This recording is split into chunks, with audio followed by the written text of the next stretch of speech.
Hi guys, कैसे आप लोग। आशा है बहुत अच्छे होंगे। तो बेस्ट वीएफ स्टॉक मार्केट में आपका बहुत बहुत स्वागत है। और एक निवेदन भी है कि अभी तक आपने इस चैनल को सब्सक्राइब नहीं किया है तो प्लीज़ सब्सक्राइब कर लें और बेल आइकन का बटन भी दबा दें।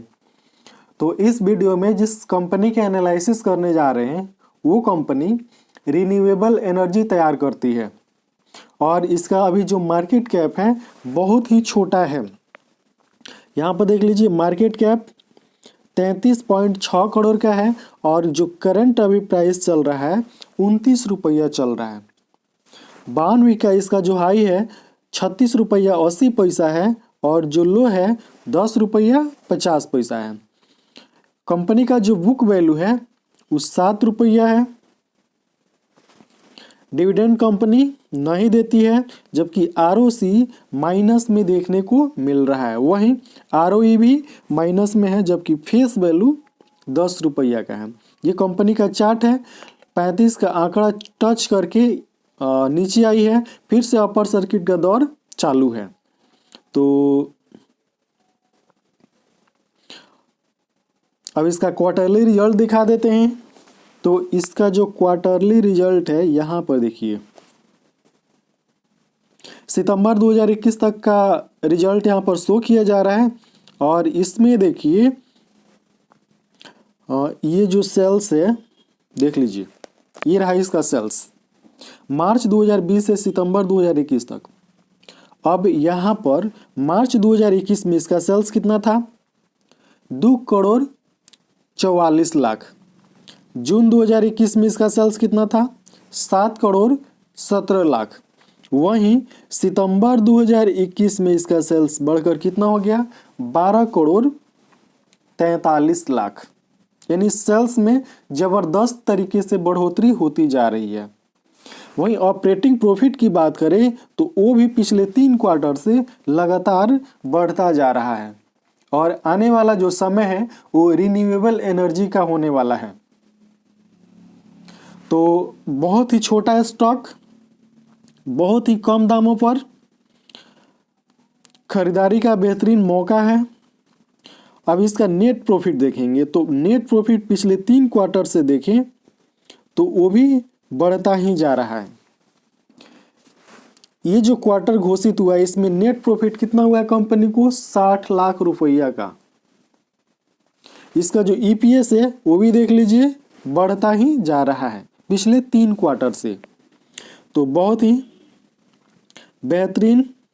और यहाँ पर प्रॉफिट एंड लॉस में देखेंगे इसका सेल्स, तो यहाँ पर देखिए प्रॉफिट एंड लॉस में इसका सेल्स लगभग 30 के आसपास इसका सेल्स बना हुआ है। मतलब 30 करोड़ के आसपास इसका सेल्स बना हुआ है। मार्च 2021 तक का ही यहाँ पर डाटा शो किया जा रहा है, ठीक है। उसके बाद इसका जो ऑपरेटिंग प्रॉफिट है,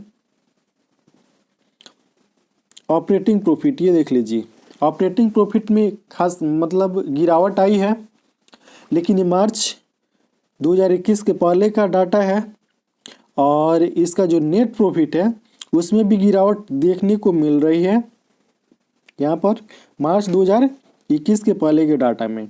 अब आ गए कहाँ पर, कंपाउंडेड सेल्स ग्रोथ पर। तो यहाँ पर 10 वर्षों में 4%, 5 वर्षों में 6% और 3 वर्षों में माइनस में है 14%, जबकि टीटीएम माइनस 18% है। वहीं कंपाउंडेड प्रॉफिट ग्रोथ 10 वर्ष में कुछ नहीं, 5 वर्ष में माइनस 23%, 3 वर्ष में कुछ नहीं और टीटीएम माइनस 87%। जबकि स्टॉक प्राइस CAGR देखिए, 10 वर्षों में 7% का रिटर्न, 5 वर्षों में 11% का रिटर्न, 3 वर्षों में 15% का रिटर्न और 1 वर्ष में 121% का रिटर्न निकाल कर ये कंपनी दे चुकी है। जबकि रिटर्न ऑन इक्विटी इसमें भी बहुत कुछ माइनस में देखने को मिल रहा है। लेकिन इन सभी आंकड़ों पर ध्यान नहीं देना है, ध्यान देना है इसकी फ्यूचर पर। और जितने भी लोग कंपनी के फ्यूचर प्लान को देखकर, उसके फ्यूचर को देखकर किसी भी कंपनी में इन्वेस्ट करेंगे वो हमेशा फायदा में ही रहते हैं। और जितने लोग तत्काल फायदा देखते हैं कि तत्काल इतना हो जाएगा, वो अचानक लॉस में चले जाते हैं और अधिकतर लोगों की संख्या इन्हीं में होती है। तो 10 वर्षों में माइनस में, 5 वर्ष में माइनस में, 3 वर्ष में माइनस में, और लास्ट ईयर है ये भी माइनस में ही देखने को मिल रहा है। बैलेंस शीट देख लेते हैं कंपनी का। तो यहाँ पर कंपनी के पास जो रिजर्व है वो नहीं है, माइनस में 3 करोड़ चला गया है। और बोरोइंग कितना है, 81 करोड़। पिछले क्वार्टर की तुलना में बोरोइंग कम हुआ है। और जितने भी रिन्यूएबल एनर्जी वाली कंपनियां हैं उन सब में बोरोइंग हाई है। कारण यह है कि उनको ये जो क्या होता है, मतलब सौर ऊर्जा से कंपनी बिजली तैयार करती हो या हवा से बिजली तैयार करती हो, उसको स्थापित करने में बहुत ज़्यादा पैसा खर्च लगता है, जिसकी वजह से रिन्यूएबल कंपनियों पर कर्ज ज़्यादा ही देखने को मिलता है।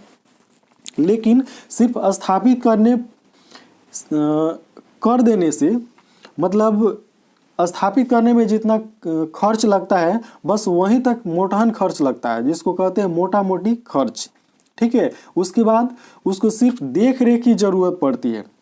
ये डीजल पेट्रोल वाला इंजन नहीं होता है कि रोज डीजल उसमें डलाएगा तो चलेगा, नहीं डलाएगा तो नहीं चलेगा, ऐसा नहीं होता है।